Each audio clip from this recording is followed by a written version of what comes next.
at the 4-month milestone of our Hong Kong movement, the Hong Kong government revived an outdated colonial law, the Emergency Regulations Ordinance, to implement an anti-mask law. This new law, forbidding people to mask their faces in times of protest, was put in place specifically to target the young protesters of this largely anonymous fight for freedom. Hong Kong's chief executive, Carrie Lam, claimed that this controversial law would bring a drastic drop to the number of participants, therefore an easy end to the unrest in Hong Kong. Yet, in the following weekends, people still came onto the streets with masks on. Despite marches and rallies being banned from early July, hundreds and thousands of Hong Kongers still came onto the streets to resist, sometimes with a dash of humor and creativity, but always together as one. Who would have thought that Hong Kong, being this financial city where people previously only came out once in a while to protest, would become this most symbolic global icon of resilience in this year of 2019? Who would have thought that our be water, motto, and tactics would go on to inspire movements in Catalonia, in Indonesia, and even other parts of the world? It would have been unimaginable just half a year ago, basically, for Hong Kongers to think that right now we would be in a daily basis of tear gassing and police violence, where secondary school kids, moms and dads, and elderly people even are in the front lines of this sustained fight. What started out as 1 million and then 2 million people march morphed into this leaderless resistance that has moved the world. Sadly, the Hong Kong government, in reality controlled by the Beijing government, responded with even stronger suppression. By giving full authority to the police force, the police have since early June hidden their identities, their ID cards, warrant cards, and violated all codes of conduct. And together with the government, they have turned Hong Kong into a total police state. Up to date, more than 2,600 arrests have been made. Among these, more than 1/3 are teenagers and students of 18 and under. And the youngest one is a girl at the age of 12. Thousands of tear gas, rubber bullets, sponge bullets, beanbag rounds, even water cannons with blue dye have been targeting at protesters, journalists, and sometimes deliberately at head level. A first aider and an Indonesian journalist have both been shot in the eye, suffering from permanent loss of eyesight. Young people, merely dressed in black or wearing a mask, could be stopped, searched, arrested, and even beaten up for no reason on the streets.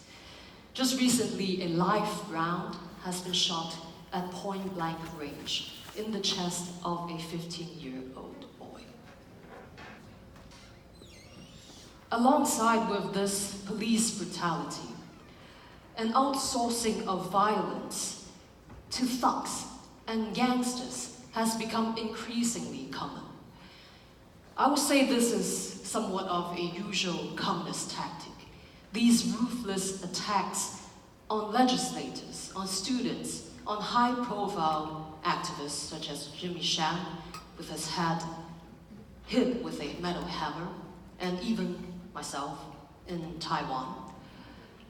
These attacks aim to intimidate and silence people. It is just devastating to know that these young protesters in the front lines, some of them, have already written their last words and have these letters ready in their backpacks every time they go onto the streets. One has to wonder, how will this all end? By deliberately eliminating two whole young generations, how will this government deal with its aftermath, this loss of trust in half of the society? And this is only a question that those in power can answer. Whether it is by furthering the suppression or maybe waiting it out, just like what they did in the umbrella days, it simply is not going to work. In just the course of 4 months, we have become a very different Hong Kong. And our demands have been clear and simple since day one. We want justice, we want freedom, and we want reform. And unless these issues are addressed directly and genuinely, there will be no returning back to normal. It all started out with an extradition bill, but it was never only about this extradition bill. At the core of it all, it was always about these very fundamental conflicts between two very different set of values.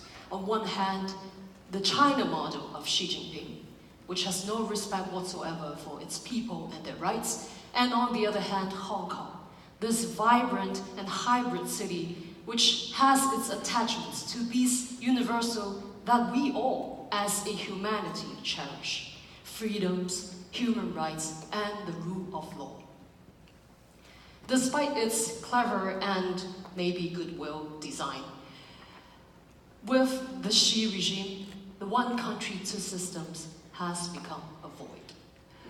By enforcing this authoritarian rule on Hong Kong people, which might have unfortunately worked in mainland China, the CCP just could not comprehend why Hong Kongers just would not back down, and why are we as determined and as united as ever. And this is the notion that they could not grasp. Hong Kong has always represented something very unique in the world. And we are not just another China city.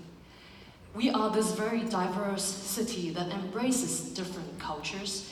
We have held dear our transparent institutions, our legislative and judicial system, and the freedom of expression.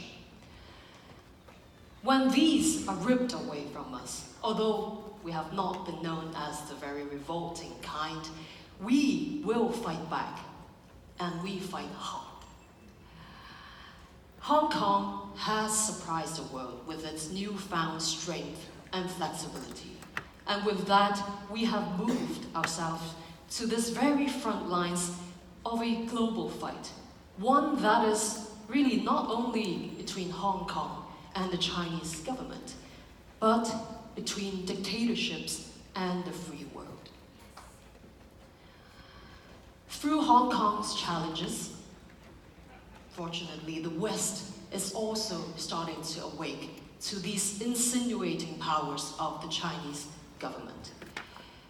Just as they did with Hong Kong in the previous 22 years, this Chinese regime, this machine, is coming into these democratic societies, and they are working very hard to push their rules and priorities overseas. And it is happening right now. US corporations such as NBA, Blizzard, Vans, Apple are all succumbing to this kind of political pressure, kowtowing into self-censorship. International celebrities such as LeBron James have shockingly chosen to stand by this regime, choosing personal benefits over integrity. By punishing and condemning supporters of the Hong Kong movement, these companies are turning their backs against these very communities and freedoms which they flourished on. And for anyone who believes that the world should be free, open, and civil, it should be alarming when we have the business communities coerced into making political decisions, and when we have these tycoons, billionaires, silencing themselves in very critical moments, turning a blind eye, being accomplices to these regimes, it is then back to the people to regain our society and to take up the situation. Very recently, the US Congress has shown enormous support to Hong Kong with the Hong Kong Human Rights and Democracy Act, and we are immensely grateful. But still, regulations and sanctions only are not enough. We need the people of the world to wake up to this situation, to regain our voices from these corporates and governments. Tell the dictatorships with your vote, with your voices, with your actions, with your choices, who really is in power. Tell them that they cannot come into the world with their economic powers and make others conform to their destructive values. Tell them that they cannot, on one hand, suppress the basic freedoms of millions of people, and then on the other hand, twist facts, tell lies, and pretend that everything is just okay. Our message to those in power should be this: there are consequences to your actions. And remember, at the end of the day, it is always the people who have and holds the real power. Despite all these difficult days ahead, I still somehow am optimistic. Just as Hong Kongers have shown the world, the smallest action from the individual has the power to create tsunamis of changes. And just with the right amount of determination, solidarity, and creativity, we, as the people of the world, no matter how impossible the situations, we can overturn it. So please, wherever you are in the world, please fight. Fight as hard as you can for freedom, for justice, for love, for peace, for yourselves and for others. Stand with Hong Kong, stand with Xinjiang, Tibet, Catalonia, Indonesia, Chile, Bolivia, North Korea. Stand strong for everything you believe in. You are not alone in this fight. Thank you.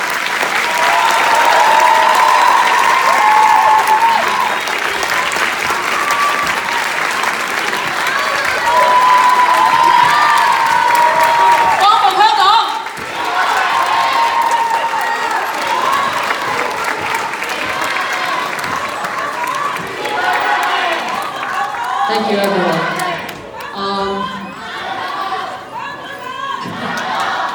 Calm down. Thank you so much for HRF, Human Rights Foundation, to have this amazing day with all these amazing people who have shared their experiences. To end this amazing day, I will sing a song. And this is actually a very special song for me because I sang this the first time in May in the Oslo Freedom Forum. And at that time, it was only 2 weeks before everything exploded in Hong Kong. And at that time, it was more of a theory. This song that is talking about all these people in the darkness trying to find the light, striving to find this first sunlight. And amazingly, 4 months and a half later, right now, this has become a reality with the fight of Hong Kongers. So thank you so much. I hope you enjoy the song. It is dedicated to all these fighters of freedom in the world. The song name is Polar, and it is in Cantonese.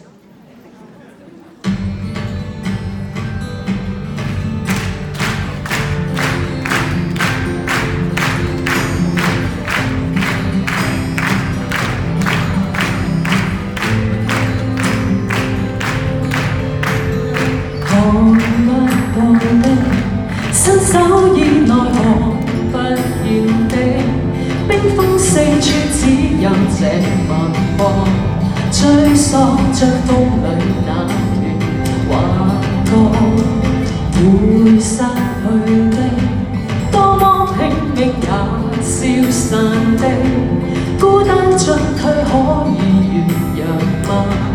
黑晝內尚有你回答，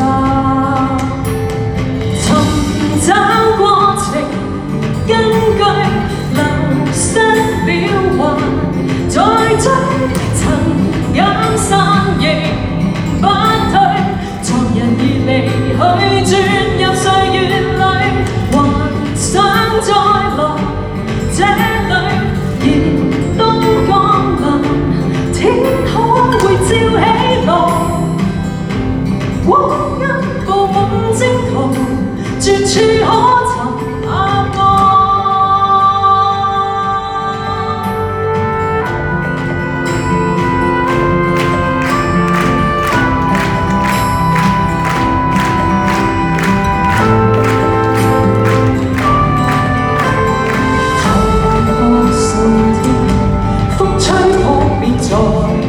數天，漆黑之中找到了輪廓，失散後總會再遇上。那一線光，即將散落全土赤方，風中依稀聽到你號角，這片雨中再看。